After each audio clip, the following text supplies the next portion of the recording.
What is up, ladies and gentlemen, and welcome back to the European Volleyball Show. My name is Rob St. Clair, and it is a huge day and week in European volleyball. It is the Champions League semifinals. We've got three incredible two-match series getting started this week with a berth in the superfinals on the line. And I guess that's a great place to start with this before we dive into me diving into and previewing all the matchups and my picks on all of them. Is that these teams this week are battling for a chance to go to Ljubljana. It is announced today that Sunday, May 22nd, Ljubljana, the capital of Slovenia, will host the CEV Champions League Superfinals. One match for both the men and the women to decide the champion. That is going to be incredible, so we're very excited to be in Slovenia for the culmination of this great tournament. And all the semifinalists playing this week and next week are looking to book their flights to Slovenia at the end of next week to play for a Champions League title. So the superfinals in mid-late May in Slovenia, tickets will go on sale as soon as the semifinals are wrapped up. And that match can be watched on Eurovolley.tv and here on the YouTube channel for our All-Star members. We'll talk about the YouTube membership in just a second, but we're really excited about finally able to announce the location and the date of the superfinals. So that's it, Sunday, May 22nd in Ljubljana. Mark your calendars. So let me know in the YouTube chat, ladies and gentlemen, where you're watching from, who you're rooting for, any questions that you might have. I'll be looking at the chat throughout the show as we dig into the three semifinals getting underway this week. And the first one, the all-Polish men's semifinal, getting started in just about half an hour from right now. On that note, let's jump into it. We've got Jastrzebski Węgiel versus Zaksa Kędzierzyn-Koźle, an all-Polish men's semifinal. That'll be the first one getting underway just about half an hour from right now. Jastrzębie hosting this one, but these two teams know each other extremely well. Actually, all three of our semifinals going on this week and next week are all within their own country and all have played each other many times already this year. Check this out, for example. I mean, this is the history of Jastrzebski and Zaksa this year alone. Jastrzebski beat Zaksa in the Super Cup finals all the way back in October of last year. Zaksa beat him in regular season Plus Liga play in November. Zaksa beat him again in the finals of the Polish Cup.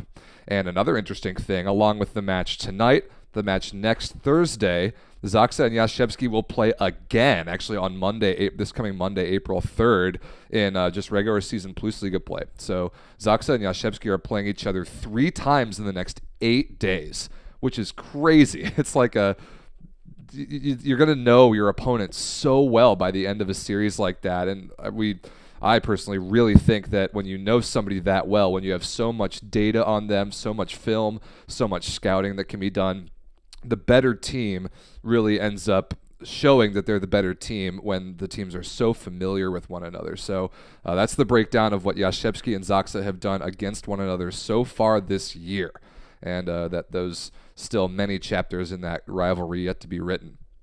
Another important thing to remember is that last year, Zaksa Kędzierzyn-Koźle won the entire Champions League. They're the reigning champions of this competition.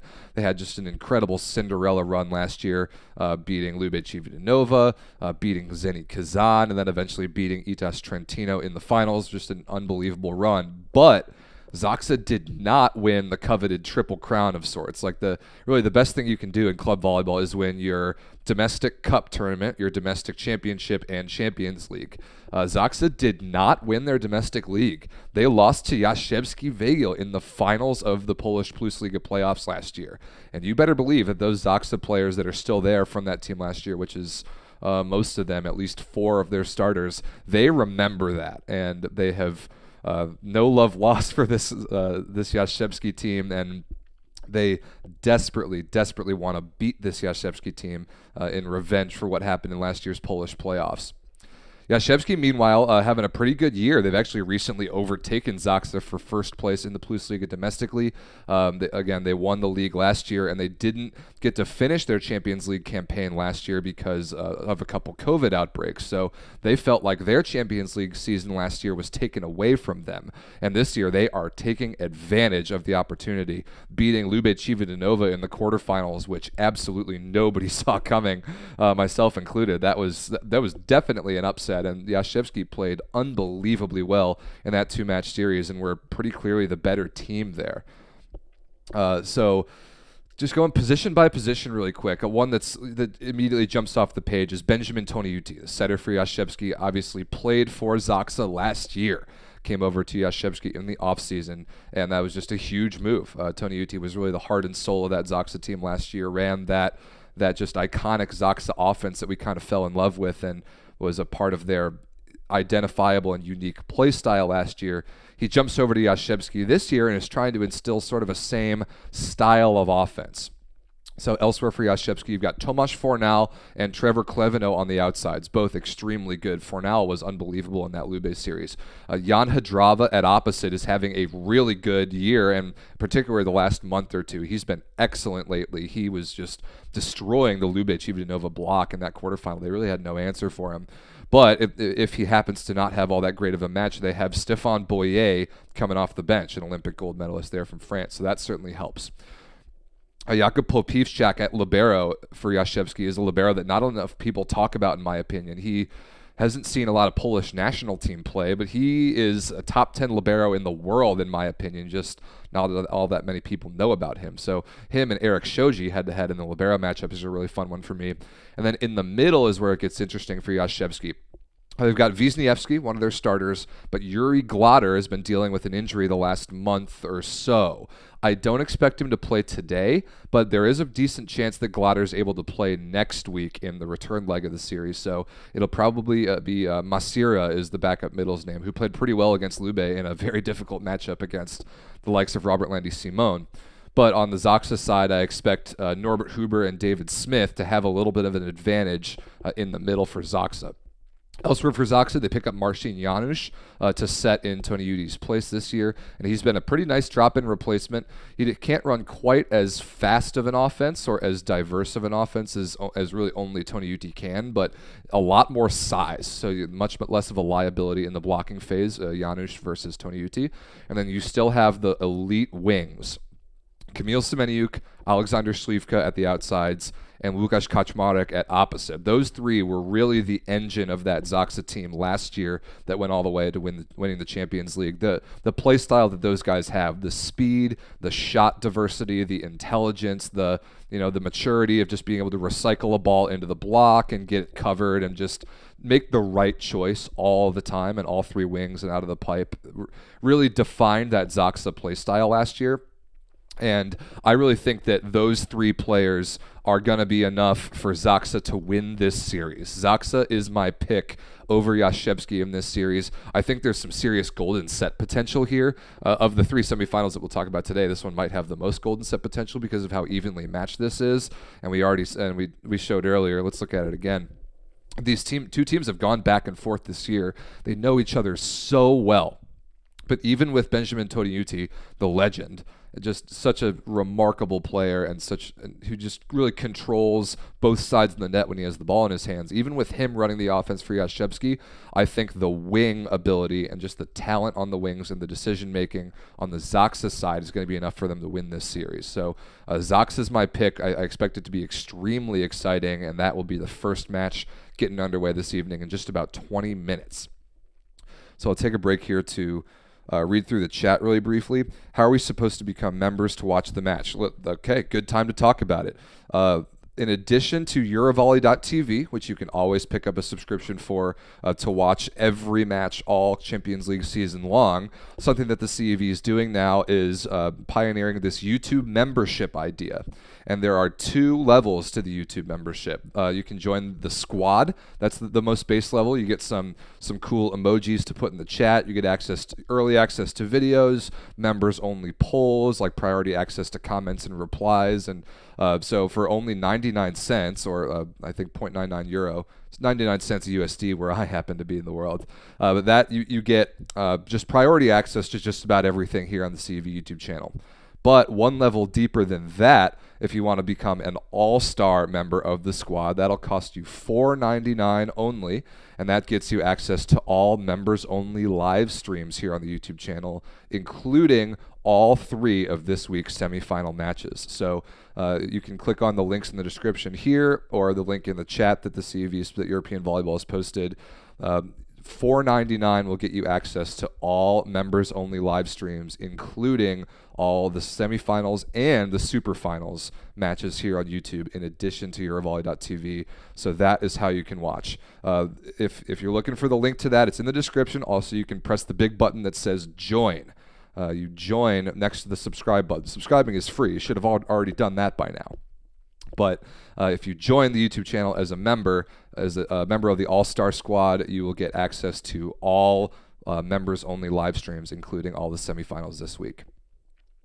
So let's move on to the all-Italian men's semifinal. This is going to be crazy. Perugia versus Trentino. And part of why this is going to be crazy is because of how many times these teams have played each other this year. It is astonishing, the history already that Perugia and Trentino have this season alone. Check this out. They've already played 6 times this year. And that doesn't include last year, when in this very same phase of the tournament, Trentino beat Perugia in the semifinals of last year's Champions League to go to the finals, where Trentino ended up eventually losing to Zaksa, like we talked about a minute ago. But 6 matches already between Trentino and Perugia. Perugia leads the season series 4 matches to 2, including sweeping Trentino both times in Champions League pools in the 4th round. This is the only pools rematch we have here in the semifinals. But Trentino started off the year with their kind of new, reinvented 3 outside hitter system, which nobody really quite understood at the time, and were able to win the Italian Super Cup all the way back in October of 2021, which was a really pleasant surprise for a new-look Trentino team. They beat Perugia in the final there. Then Perugia swept Trentino in just regular season league play, and then twice in the Champions League pools. Trentino beat Perugia again in 5 in league play, but that was without Simone Gianelli for Perugia. And then in the finals of the Italian Cup, Perugia beat Trentino again in 4 sets that time. So Perugia leads the season series 4 matches to 2, and I expect both teams to be fully healthy. Trentino beat the Berlin Recycling Volleys in the quarterfinals in a very competitive 2-match series, and they won that series without Daniele Lavia, who is a really important component in this 3 outside hitter system that they run. So if you haven't watched Trentino yet this year, they have Riccardo Spertoli, who's a really good young Italian setter. He came in to replace Gianelli, who left in the offseason to actually go to Perugia. They bring back Matej Kaziski, who's a Trentino legend, won 3 Champions League titles in a row with Trentino from, I believe, 2009 to 2011. And then they have the unicorn, Alessandro Micheletto, the young 2 meters and 11, 20-year-old left-handed outside hitter, who's one of my favorite players in the world to watch. So they have those 2 at outside hitter, and Coach Angelo Lorenzetti has chosen this unique 3 outside hitter system because Daniele Lavia came over from Modena also in the offseason.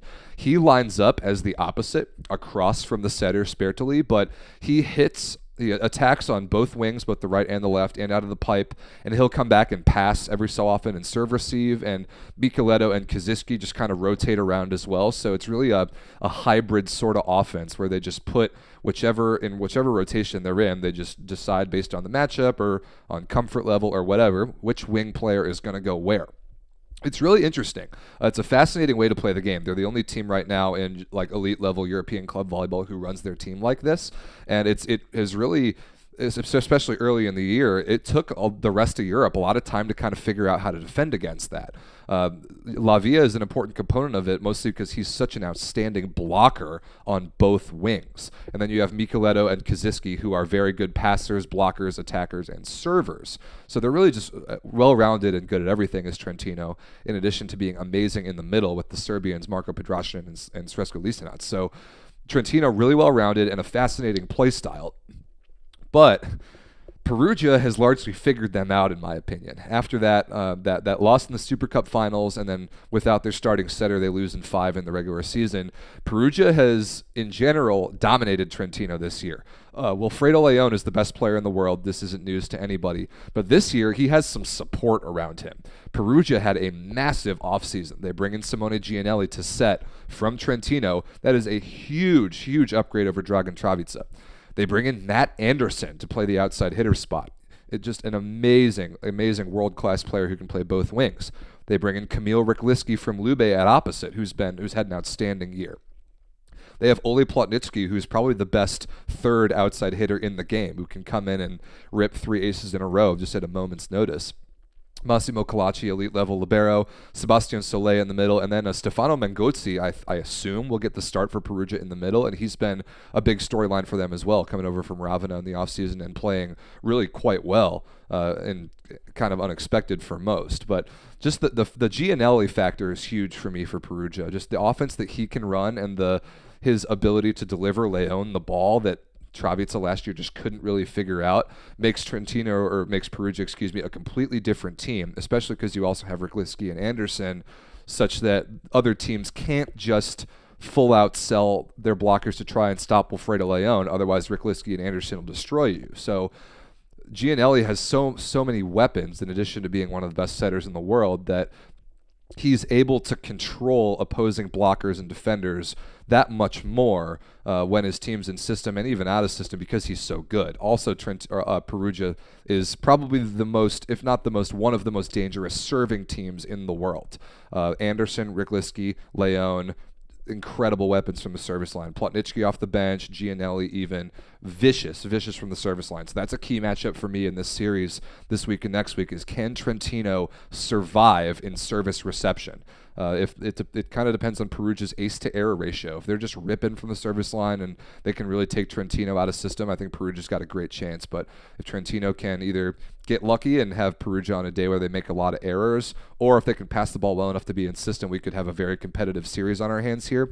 But my pick here is Perugia. I'm going to pick Perugia in probably both of these matches. This match this afternoon is in Perugia, getting started in just about 45 minutes from right now. I think Perugia is the best men's team in all of Europe. They've been my pick to win the entire Champions League pretty much from the beginning of the season, and I think they will get past Trentino here, just to add a 7th and an 8th match to already their very long season history.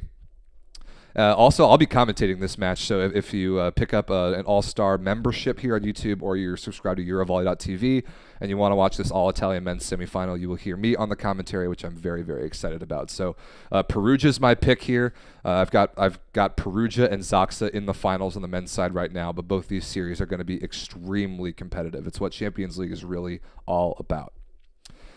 So that's it for the men's, both those matches this evening. Last but not least, we've got some women's to talk about because tomorrow, boy, do we have a series going on.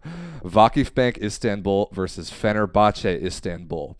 Not only is it an all-Turkish women's semifinal, it's within one city. The entire city of Istanbul is going to be just on fire with the fandom around this 2-match series. It's going to be absolutely amazing.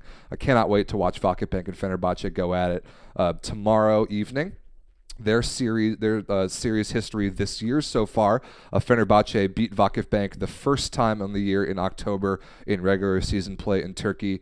Then they played in Ankara at the Club World Championships, I believe in the semifinals, where Vakifbank won 3-0. Vakifbank won again in 4 in regular season play in the return leg. And now they'll play a 2-match series tomorrow, which is Thursday, March 31st, and then next Wednesday to decide who advances to the superfinals in Slovenia to take on Conegliano. And that's a big thing here because Conegliano, having beaten Monza in the quarterfinals, bypassed the semifinals completely, and the reigning champions are waiting for the winner of this all-Turkish semifinal series to see who's going to play them in the superfinals in May.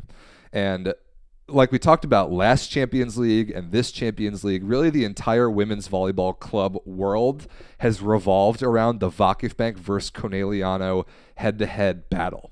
We saw it in last year's superfinals. Conegliano won in an incredibly tight 5-setter. We saw it at the Club World Championship finals back in December, and Vakifbank won that one in 5. So it would only be right for the storyline if Vakifbank were to advance to the superfinals again to take on Conegliano one last time before it sounds like there's going to be some shuffling of the two rosters this offseason. That would be just absolutely incredible drama, and it's very possible because we all know how good this Vakifbank Istanbul team is. But I'm not selling Fenerbahce short here. I actually might shock some people by saying that I'm going to pick Fenerbahce to win this quarterfinal series. I know that might be a little bit crazy, but part of it for me is Fenerbahce didn't have to play a quarterfinal series. I think that helps them. They were just waiting for the winner of Vakifbank and Rzeszów, and I really thought that Vakifbank was going to have a much easier time with Rzeszów than they did. Rzeszów is a very good team from Poland. They recently won the Polish Cup, and they actually beat Vakifbank in 5 in that first match, and Vakifbank they won that home match in 4 by the narrowest of margins. But I expected Vakifbank's just superior talent and experience to really carry them through that series, and it didn't quite do that. It was a lot closer than I expected it to be. However, with Giovanni Guidetti at the helm of this team, and with Isabel Haak, Gabi Guimarães, Michelle Barch-Hackley, Cansu Özbay, Zehra Güneş, Jaco Bogu, like the list goes on and on. These players have all been there before, and I think that they have the switch that they can flip to really understand when it is time to focus and increase their level just that little bit more. I think we saw it with Conegliano, honestly. They've had a little bit of a rocky last month or two before that quarterfinal series against Monza, where people, myself included, were looking at Monza like, ooh, look at this Monza team, look at all the moves they've made. Maybe they have a chance to beat Conegliano and knock them out of Champions League. Sure enough, it wasn't even close. Conegliano flipped the switch. Paola Egona was unbelievable. They destroyed Monza in 2 matches and advanced to the finals. It's very possible that same thing happens with Vakifbank here. But the reason why I'm going to continue to pick Fenerbahce in this one is because of the service line. I think Irina Fedorovtseva is the greatest individual piece of variance, and I'm talking about her as a weapon from the service line in all of women's volleyball. If you get her on a truly great serving day, even a team as good in serve reception as Vakifbank is, you just can't stop her sometimes. And there are very few servers like that in the entire women's game. Like Paola Egonu comes to mind. Isabel Haak can be that player sometimes. Like Micah Hancock, the setter for Novara when she's on fire. But Irina Fedorovtseva, I think, is just a level above those players. Serving, in my opinion, I think that's going to be a huge factor in this series. Plus, just elsewhere on the wings, Melissa Vargas, Maliha Ismailoglu, and then in the middles, Ada Erdem. I really think that Fenerbahce matches up well enough at every position against Vakifbank to really have a chance here. And, I mean, I haven't really picked any upsets. I know the Jastrzebski versus Zaksa series on the men's side could go either way. I'm not sure who the technical favorite is, but I'm going to go ahead and pick the upset here. I think Fenerbahce is going to beat Vakifbank. At least they're going to win the series. Very serious golden set potential here as well. Reminder of the format. 2-match series. It comes down to the standings points after the 2 matches. So 3 points for a 3 or 4 set win, 2 points for a 5-set win, 1 point for a 5-set loss. If the teams are tied in points after the 2 matches, they'll play a golden set, which is just a immediate 1-set tiebreaker to 15 to decide who advances, which is just the most electric thing in all of volleyball. So golden set potential here in this series. I could very much see it, but I'm going to stick with Fenerbahce as my pick, and I'm sure that might shock some people. But I know we've got a lot of Turkish fans in the chat, both fans of both these great Turkish clubs, Vakifbank and Fenerbahce, who I'm just very, very interested to see how this matchup goes. That's getting down to business tomorrow at, I think, 6 p.m. CET, live on Eurovolley.tv and for all-star members of the YouTube channel. So, question in the chat, Perugia versus Trentino will not be free for everyone. You just join as an all-star member of the YouTube channel to watch all 3 of the semifinal matches this week and next week live on the YouTube channel or Eurovolley.tv if you have a subscription to that as well. So, just to recap my picks for this week, I've got Zaksa over Jastrzebski on the men's side. I've got Perugia over Trentino on the men's side, and I've actually got Fenerbahce over Vakifbank on the women's side. Last but not least on the show this week, we had some other CEV competitions wrap up, and I want to give a shout out to a couple of these teams. Vero Volley Monza wins the CEV Cup on the men's side. They beat Tours of France 3-0 twice to win that final series pretty convincingly. So Monza certainly benefited by the fact that Zenit Kazan forfeited that semifinal, but huge congratulations to Monza for capitalizing on the situation and convincingly beating Tours in the final after Tours had beaten Skra Belkatov. They'd beaten Modena on their way to the finals. So that team was really good, and Monza handled them. So congratulations to Monza, CEV Cup men's champions. The CEV Cup women's champions, Jastrzebski of Istanbul as well, another Turkish team picking up some European hardware. Tiana Boskovic, Maja Onjanovic, and the squad were just clearly the best team in all of the CEV Cup. On the women's side, they beat Stuttgart of Germany in the finals. So congratulations to them. That could have easily been a Champions League team, but they still have the Turkish League to play for, but their CEV competition ends perfectly with a championship in the CEV Cup. So congratulations to them. On the men's side in the CEV Challenge Cup, we had a golden set for the championship. This was crazy. For anybody who didn't watch this last week, go back on YouTube. I believe it was streamed live for free, so go check that final out. Halkbank Ankara was the best team in Turkey domestically on the men's side the entire year. They won the first leg at home in 3, but Narbonne of France at home in the second leg wins the match in 4, forces a golden set, and wins the golden set. I believe it was 21-19. It was absolutely amazing. So that's really what volleyball is all about. A golden set to win the championship is just as good as it gets, and this series was incredible. Huge congratulations to Narbonne for winning the CEV Challenge Cup. France takes some hardware there.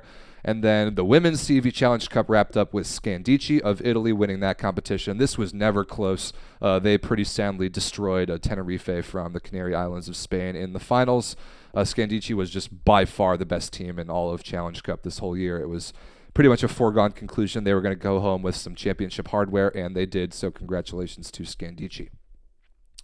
That will just about wrap it up for us here on the European Volleyball Show, ladies and gentlemen. Thanks very much for watching. About 5 minutes away from first serve of Jastrzebski versus Zaksa Kodzle, the all-Polish men's semifinal, live, and really the link is live right now. Become an all-star member here of the YouTube channel or catch it on Eurovolley.tv.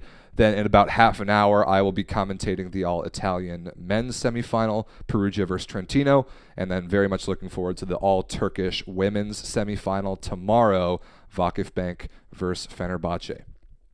So we'll be back on the European Volleyball Show next week to wrap up what's happened so far in the semifinals and see if my picks have held up or not. But enjoy the matches this week, ladies and gentlemen. Thanks very much for watching the European Volleyball Show. I'm Rob St. Clair, and we will see you next time.